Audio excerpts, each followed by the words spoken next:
You know how when you hear someone talk about somebody that they don't like so much and you really don't have a problem with the person and you listen to their criticism of that person and you just think like, what did they do to make you this mad the way you just that unfair towards them? Like their criticisms just don't even make sense. They like them for reasons that just don't even add up. And they say things that don't make sense, but it makes sense to them because they just don't like that person. What do I mean? About almost a month back, at the beginning of the month, Rich Paul went on the Gilbert Arenas podcast, and he was going on about his rant, his apologist rant for LeBron James and his GOAT argument. And he got on the subject of the 2020 NBA Finals, which is highly criticized because there was so much that went into it. And he did a lot of he did a lot of bronze planning for that title about how it was hard and everybody criticizes LeBron for no reason. And the next thing he says is to try to justify this is, I mean, if Steph wins the NBA bubble, do they discredit it? No, they don't.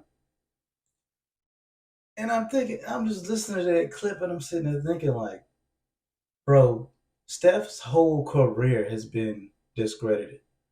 From the first title, they say Kyrie and Kevin Love was hurt, so it shouldn't count because LeBron was playing a fully healthy team. And it was only him and Dellavedova was his next best player.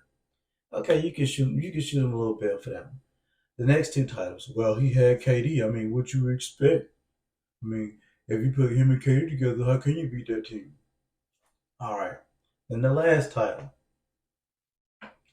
he beat the Boston Celtics, and he had Clay coming off an injury, Draymond, who only really had two good games. His next best player was Wiggins, who was previously wrote off as a bust following the trade going to Golden State. Even going into Golden State, those 2 years he was there, people were saying he was a bust. You had people saying he really wasn't an all star the year that they won the title. After they won the title, they say Boston wasn't ready, Boston was too young, Boston choked. So every angle you come from, Steph's finals wins have always been discredited.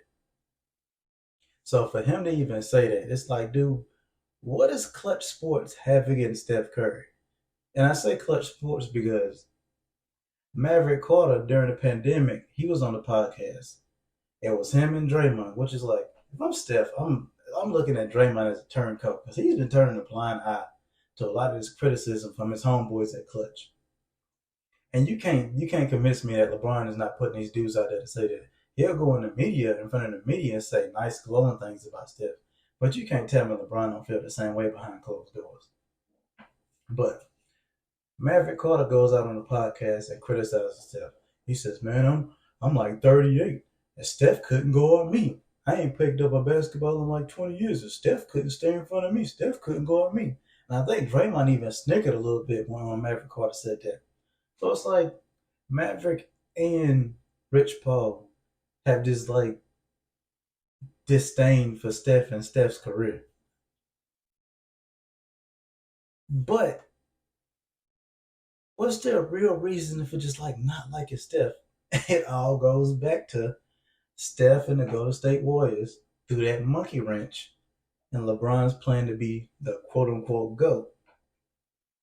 Had it not been for Steph and the Warriors showing up out of nowhere in 2015, because in 2014 they got eliminated in that 7 game series in the first round by the Clippers.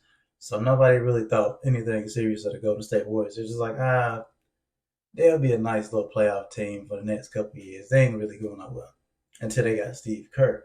Steve Kerr introduced that new system with the Warriors, that off ball action with Steph and Clay, and it did something to that offense that changed the way we see basketball today.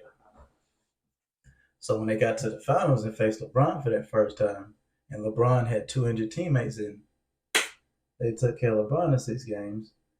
It was like, okay, that was a fluke. And they ruined LeBron's chance at that first title, which they could really chalk it up to LeBron being injured. So when LeBron had that 3-1 comeback, it was like, yeah, this makes it even now because now LeBron's a GOAT, and Golden State's not gonna ever beat him. Nobody's ever gonna beat LeBron again in the finals. It's his reign over the NBA for the next couple of years. Aha, aha. To no avail. Golden State goes out in free agency and gets Kevin Durant. Then you had all the LeBron fans screaming, "This is unfair. They got Kevin Durant. This makes this team unbeatable." But nobody was screaming the Cleveland Cavaliers is unbeatable when he signed with Kyrie, traded Wiggins on draft day to go get Andrew Wiggins, or to trade Andrew Wiggins and go get Kevin Love on draft day, which made that team a three-headed monster. But nobody was claiming the team was two stacked. Cool. So now you have LeBron losing 3 times in 4 years to that Golden State Warriors team and Steph at the helm.